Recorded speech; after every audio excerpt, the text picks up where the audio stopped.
Have you ever wondered what might happen if the flowers we plant could tell us dark secrets about the future? Imagine that each flower holds a message, a warning that, if ignored, could lead to tragedy. This is the story of Samuel, a municipal gardener in the Central Park of a city, a man who dedicated his life to cultivating the natural beauty that surrounded visitors.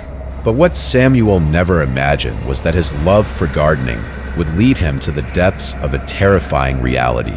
It all began one ordinary day when, upon observing a new arrangement of flowers in a forgotten corner of the park, he noticed something strange. The flowers seemed to be arranged in a way that he could not explain. They formed symmetrical patterns that, upon closer inspection, revealed unsettling silhouettes. At first, he thought it was just a trick of light and shadow, but as days passed, these patterns began to manifest in real life, predicting tragic events that would mark the city. Samuel had worked in the park for over 10 years, always surrounded by laughter, children playing, and families enjoying a day outdoors. However, that tranquility was disrupted when the first tragedies began to occur. The day after a group of tourists took pictures next to some flowers that resembled wings, a car accident occurred just a few blocks from the park, leaving several injured.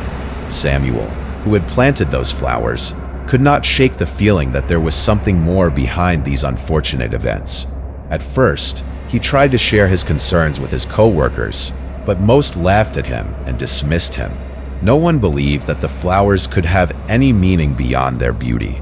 However, reality took a darker turn when a flower pattern shaped like a broken heart foreshadowed the tragic end of a well-known relationship in the community. The following week, a collapse of the Old Town Bridge claimed the lives of 3 people. Each event seemed to follow the trail of patterns created by the flowers. As the city fell into a cycle of misfortunes, Samuel became increasingly obsessed with the patterns. He realized that each flower represented not only a warning, but also an echo of human emotions, connecting nature to the suffering of people. In his mind, his passion for gardening transformed into a struggle to understand what was happening before it was too late. However, he could do nothing if no one paid attention. His anguish grew as the patterns became more evident and macabre. One day, while planting a series of lilies, he watched them form a zigzag line, and a dark feeling overwhelmed him. He recalled seeing the same pattern depicted in an ancient legend of the town, where flowers were carriers of misfortune. Samuel decided that he could not continue to ignore what was happening. He had to act. He had to try to prevent the next tragedy. With a knot in his stomach, he headed to the mayor's office. He nervously explained his theory, trying to convince him that the flower patterns were predicting calamities. Of course, the mayor assumed that Samuel had lost his mind. The authorities were too busy dealing with the current crises to pay attention to the nonsense of a gardener. Desperate, Samuel decided to take matters into his own hands. He dedicated himself to researching the history of the city, searching for any indication that could support his theory. As his research progressed, Samuel began to uncover old stories of misfortune that had occurred in the past, coinciding with the patterns formed by the flowers. He realized he was not crazy. There was a thread connecting human suffering with the beauty of nature. However, Samuel's obsession began to separate him from reality. He isolated himself, letting his social life crumble as he immersed himself in his research.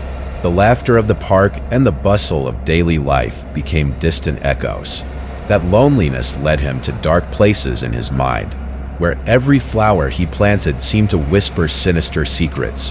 One night, while examining the garden under the moonlight, he noticed a pattern that froze his blood. The flowers were forming a figure resembling a tombstone. Terrified, he ran home, but that image remained etched in his mind, unyielding.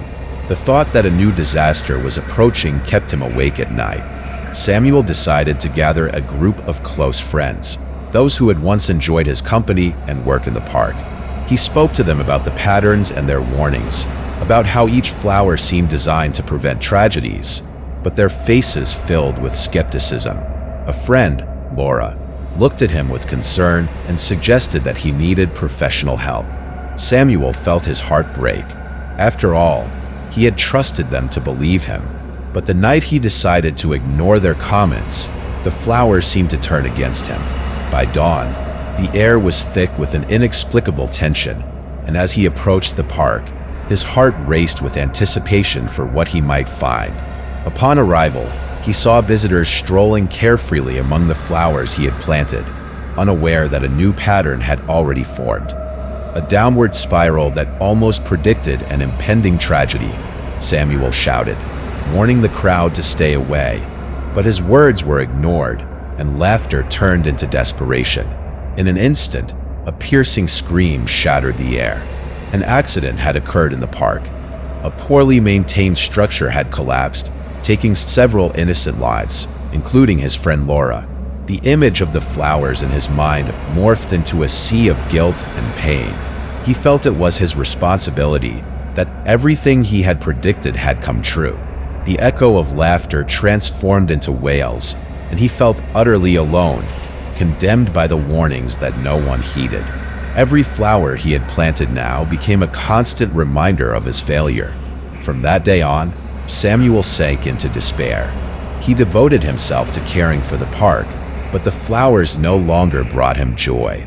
He began to uproot them, to destroy everything he had created, trying to rid himself of the patterns that had caused him so much harm. Yet, as his own actions unfolded, the cycle of tragedies continued. New flowers emerged, new disasters loomed, and Samuel found himself trapped in a cycle from which he could not escape. The park he had loved became a mausoleum of memories and unheeded warnings. Over time, Samuel's story became an urban legend. People began to whisper about the gardener who had forgotten the meaning of his art. Tourists no longer found the park appealing. It had become a symbol of tragedy. As the flowers bloomed and withered, Samuel's heart grew heavier.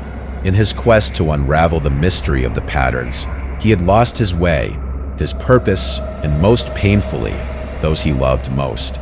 In his mind, a sea of unanswered questions consumed him. Could he have done something differently? Was there any way to escape the fate that the flowers had predicted?